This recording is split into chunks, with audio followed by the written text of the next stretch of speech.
Howdy folks, and welcome back to Paolo Strada for another video. So today I am super excited because I've got footage to share with you of my first ever KOM, which I got at the end of last week. Kind of. Now I'm conscious that in my last video like this, there was quite a lengthy preamble. So if you're just here to watch the attempt, skip to this time code to see it right now. So this one's been quite a long time in the making. So this segment that I'm going to be showing you today makes up part of a larger segment, which I've been training on for quite a while. The larger segment, I did an effort on last year and I got into like the top 6 or 7 times. And so I set myself a goal on that segment to do it in under 12 minutes by the end of this summer. So I was out doing an attempt on the longer segment a few weeks ago, and I noticed when I got home that on a small part of it, which is a separate segment on Strava, I was in the top 5 times. And I was only about 10 seconds off the KOM. So I thought to myself, okay, there's an opportunity here. I can go for that, I reckon, and get myself my first KOM. Went out at the end of my last rest week to give this one a go and kind of completely cocked it up.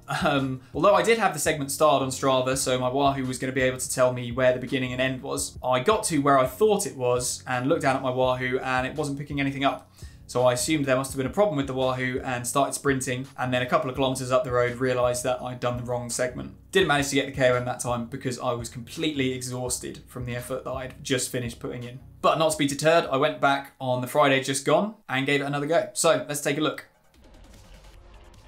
So conditions were okay on the ride out. It wasn't too hot. I think I mentioned in my previous video that we were going through a bit of a heat wave in the UK. Slight headwind, but nothing unbearable, and yeah, reasonably cool. Felt pretty good physically. This was kind of right at the end of a rest week, but my previous failed attempt had knocked my confidence a little bit and I was feeling a little bit apprehensive about this attempt. Okay, off we go. So segment details. This is 1.05 kilometers at an average grade of 3.9%. The first 600 meters is fairly flat. You can see there it's 1%. I think it gets up to about 3 for some section of this sprint. Then the second half, the road rises up for the climb, such as it is, reaching a maximum gradient of about 17%, according to Strava. The readout on screen only says 11% at the steepest, but having looked at Strava and been there, I would say it's probably more like closer to 17%, really. This was pretty much max exertion from the start, so you can see I'm up to 188 beats per minute there. That's zone 5 for me, heart rate zone 5. So that was pretty quick. Got into the drops for the flat section and tried to curl up as small as possible to get as much aero advantage as I possibly could without compromising too much power. So as you can see, I'm about 6 seconds down on the KOM at the base of the climb. Now, I seem to remember the Wahoo saying that I was actually ahead. I guess it was wrong, or maybe I just misread it. I don't know. It's quite hard to when you're doing your maximum numbers. And I think you'll see me stand up.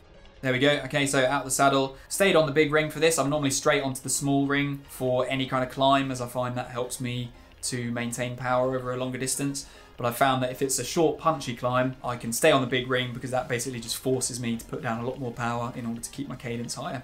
Another reason for wanting to get out of the saddle for the climb section was to give my glutes a bit of a rest. After a minute or so of max effort, sitting down, particularly in an aero position on the drops, my glutes were really starting to burn. So by getting out of the saddle, I was able to transfer most of the load to my quads, which meant that I was able to produce similar amount of power for a much longer period than if I just stayed sitting down the whole time.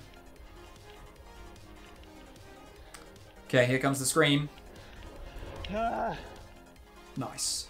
Fairly good road surface on this climb, unlike a lot of the other ones around in the area, which is really good.